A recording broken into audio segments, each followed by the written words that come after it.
আসসালামু আলাইকুম। আজ চলি আইছি নোয়াখালী স্বাদ রান্নাঘরের তুন ফাতেমা।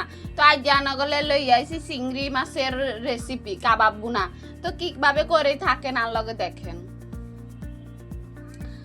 আগে তুন লইছি এনে চাইলের গুঁড়া, আর লইছি এনে আর যতটুকু পরিমাণ মশলা লাগবে, গুঁড়া মশলা, হলুদ মরিচ, রাঁধুনি মশলা আর লবণ। আর এই জায়গায় আছে সয়া সস, আর এই জায়গায় আছে আপনার এই বেকিং পাউডার, এই জায়গায় আছে বিট লবণ, আর সাথে আছে চিংড়ি। নাই হালকা হালকা একটু একটু কইরা মরিচের গুঁড়া, হলুদের গুঁড়া, মশলা, লবণ দিয়া দিম। নাই দি এডিরে বালা করে আদি মাখিয়ে এলাম, একটু বিট লবণ দিমু,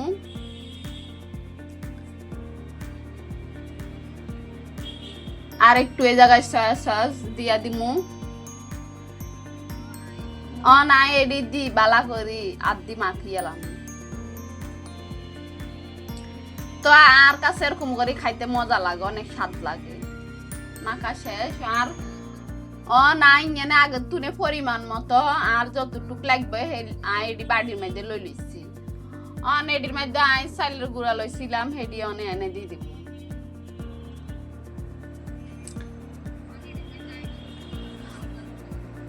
না এডির মধ্যে দিয়ে দিব হালকা করে বেকিং পাউডার। না এডির মধ্যে দিয়ে দিব হালকা একটু বিট লবণ।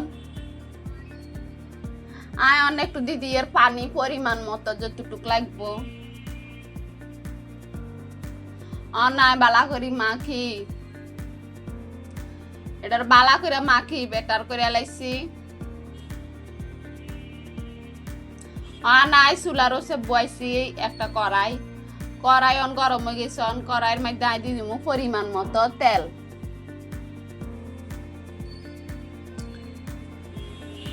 তো আর তেল গরম হয়ে গেছে। আগে তো নাই চিংড়ি মাছটি যে মাখি রেখেছিলাম এটি দিব।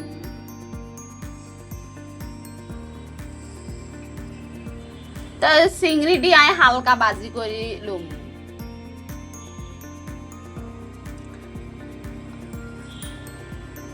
উল্টাই হালটাই দিয়ে এক পাশ হয়ে গেছে, আরেক পাশ উল্টাই দিয়ে আর চিংড়ি এডি হয়ে গেছে। আয়ন উড়া লাগে। তো আগে তুন যেডি মাখি রাখছিলাম চাইলের গুঁড়া দি, এগুলার মধ্যে এখন আমি এডি ফালাইতাছি। চিংড়িটি ফালাইয়া বালা করে মাইখা তেলের মধ্যে দিয়ে দিতেছি। তো একে একে সব চিংড়ি দিয়ে দিমু।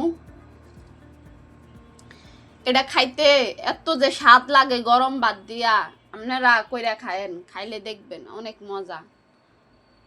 তো হালকা চুলার জালটা একটু কমাই দিছি যাতে ভালো করে হয়।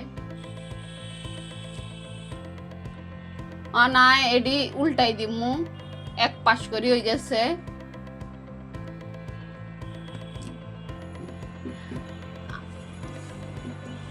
এডিরে কম জালে বালা কইরা মশমশা কইরা ওয়াইতাছি। তো আর বাজার শেষ দেখেন আমি একটা প্লেটে পরিবেশন করছি। অনেক সুন্দর দেখতে, যেরকম খাইতে এরকম লাগবো।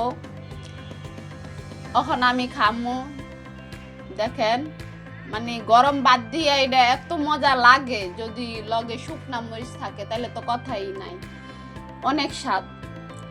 মানে কি কম, আমার দেখেই খাইতে মন চাইতেছে, তাই আমি খাইতেছি। অনেক মজা। আমার ভিডিও এই পর্যন্ত। আল্লাহ হাফেজ।